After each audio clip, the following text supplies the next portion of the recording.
arms around me, baby. I just wanna fly. I come burning out the sky up so high. Put your arms around me, baby. Put your arms around me, baby. I just wanna fly. Everyone, this is Pavlina from Pavlina's Kids Plays. I'm on location in Orlando at Universal Studios, and I'm here with some of the members of Sugar Ray. Hello. Hi, Pavlina. How are you? Good. How are you? Good. I'm Mark, and this is Rodney. Nice to meet you. And he's a guitar player, and I'm the singer, if you will. Okay, and thank you for having us today. Yes. So I know some of you guys grew up in the West Coast in California. What kind of music impacted your sound in Sugar Ray? I'd like to say a lot of early classic rock and roll, a little bit of punk seeped in there too to give me the will to get on stage, and a lot of reggae. Yep. It was kind of a melting stew, if you would, of different styles that each band member was into, and we kind of just all formed it together. So. I think one of the greatest aspects and assets of the band is that we were all influenced from everything from hip-hop to country, actually, and kind of throw it all in a big stew and see if it works. And luckily it has. Okay, good. So, growing up, kids have all kinds of obstacles. What obstacles, as a kid, did you guys have, and how did you deal with them? I think one that we're all going through is very topical, is we were all at least victim of, is bullying was kind of tough for all of us growing up. If you kind of was out of the norm in any capacity, if you didn't really do what all the other kids did, you were sort of subject to some bullying. So definitely got a little bit of that, but if you believe in yourself and surround yourself with good people, and obviously, pay attention to their parents. They're not as dumb as you think they are, you know? So true. Now that we are parents ourselves. Yeah. So it's come full circle, but I think you really have to believe in yourself, and I know when you're a kid you feel alone sometimes and no one's listening to you, but believe me, it gets better, and you will have a ton of voices, and your voice will be strong as you get older, so you got to you got to trust. Sometimes you're just having this faith for no reason, but you have to trust. It gets better. So I think that was one thing we had to learn. We're musicians. We're kind of out of the conventional lifestyle a little bit. Yes. Okay, yeah, I can understand the bullying. Yeah, it's unfortunate, isn't it? Yeah. Pavlina, such a beautiful girl like you. We need to stop all this bullying. Come on. Yes. So, I read you know a lot about music, and like some people might not know about that, like music trivia stuff. So, how did you get interested in that?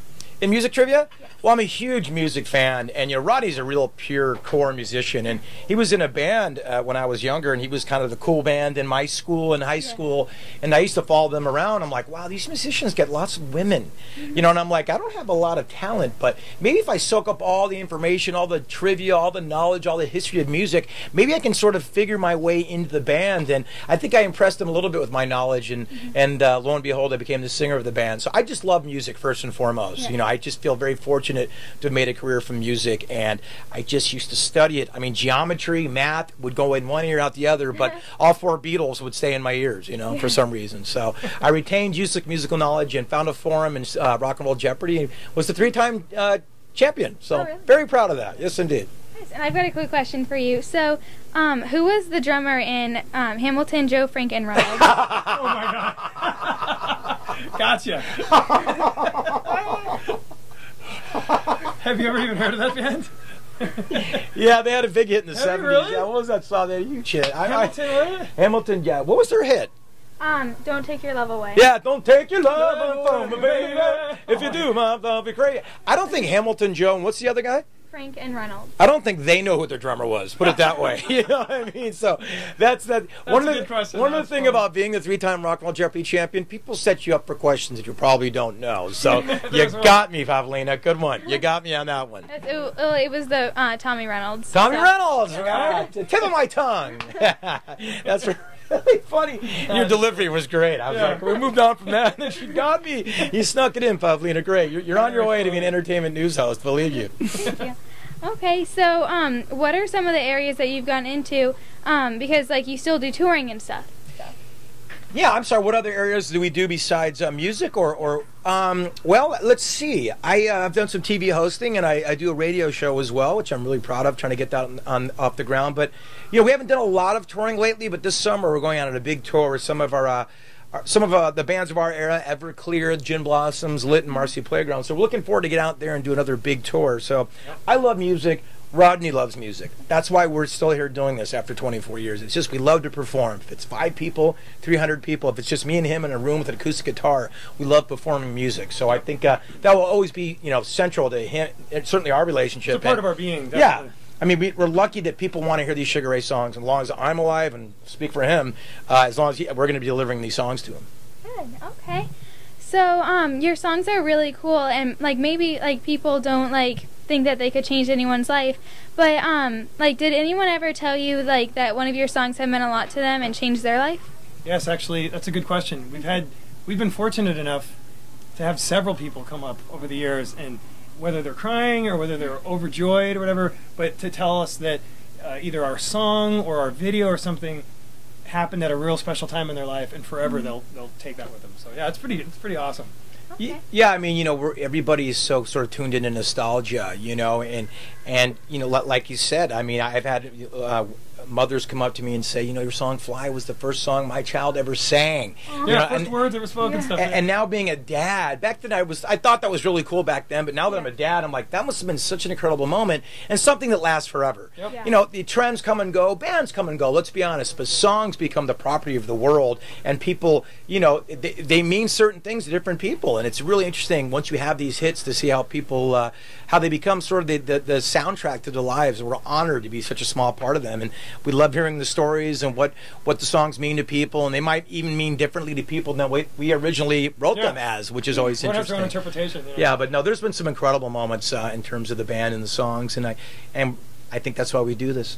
Yeah, and I also read somewhere where like I guess you guys were like in an airplane, and like some lady came up to you and like her husband like had just died in the 9/11. I was going to say so. that story, Pavlina, because that was the one that most important to me. I didn't want to, you know, I know it's kind of a heavy thing for the kids show, but yeah, you know, I was on a plane not too long after 9/11, and I got a tap on my shoulder, and this lady gave me a little note, and I'm like, that's kind of strange, you know. And I opened the note, and it was this long, beautiful, you know, incredible letter about how she hadn't flown since 9/11. She lost her husband in the tragedy, and she felt that, you know, me being on this plane with her was a sign from her husband. You know, then her husband, the angel, saying you're going to be okay, because she was obviously nervous to fly. Yeah. She hadn't flown since 9/11, and they were big Sugar Ray fans, and so she saw me being on there as a sign from her husband saying it's going to be okay, and it calmed her nerves, and it was the most incredible moment of my life, without a doubt. And that is not the power of me; that's the power of music. Yeah. So that was the most incredible moment of my life. Awesome. Okay, good. So, like, being a dad with 2 little kids, like, do you sing for them, and what songs do they like? They love la la la la la la la la la Elmo song. We love the music, we love the words. That's Elmo song. They love anything Elmo. And they're also getting into the to Yo Gabba Gabba. They're like, there's a party in my tummy. So yummy, so yummy. And they're like, fruit salad, yummy, yummy. The Wiggles, you know. I love the Wiggles. Oh, yeah, the Wiggles are incredible. So, yeah, no, I know it all. They're starting to get into Twinkle, Twinkle, Little Star. It's really cute. And they can't really sing yet, but they're trying to, and to get the melodies a little bit. It's a really special time in my household for singing. Haven't yet laid my songs on them yet. You know, I'll give them a break. You know, we'll wait for at least 2 or 3 weeks to start doing that. And Rodney, of course, went through this with his children, too. My kids are a little older, so they're into the Big Time Rush and iCarly and all that stuff. Yeah. And I interviewed Miranda Cosgrove. You did? Oh, did you really? Wow. Nice, Wow, you're really slumming it with us today, huh? we appreciate it. And Rodney's son is actually in a band himself and is quite an accomplished musician in his own right. So the power of music, you know, it's being passed on to our children, which is great. Okay, good. So what are your upcoming plans and events? This summer, we're looking forward to a tour called Summerland, and we're going across all the big amphitheaters in the country with Everclear, Gin Blossoms, Marcy Playground, and Lit, which are kind of our fraternity brothers, if you will, from the 90s, you know, and going to be like 25 hit songs for $20-25, and going to have some fun out there, you know. And so really looking forward to that. And, you know, I've been interested in putting out some stuff myself, and Rodney and I are probably going to start working on that in the next couple months, and hopefully have some music out on my own. Nice. Yeah. Okay, good. Well, thank you so much for talking to me. Thank you, Pavlina. You are lovely, nice to meet and I you. wish you the best, and one of the best interviews, and certainly the best question with that Reynolds, Hamilton, and whoever. That was the greatest. You got me. She's the best. I'll lay around and wonder why you were always there for me. One way in the eyes of a passerby, I look around. Hey, what's What's up, everybody? This is Mark. And this is Rodney. And we're from the band Sugar Ray. And you are listening to the lovely, the one and only Pavlina on Pavlina's Kids Place. Yeah, baby. And I'll take you there. This place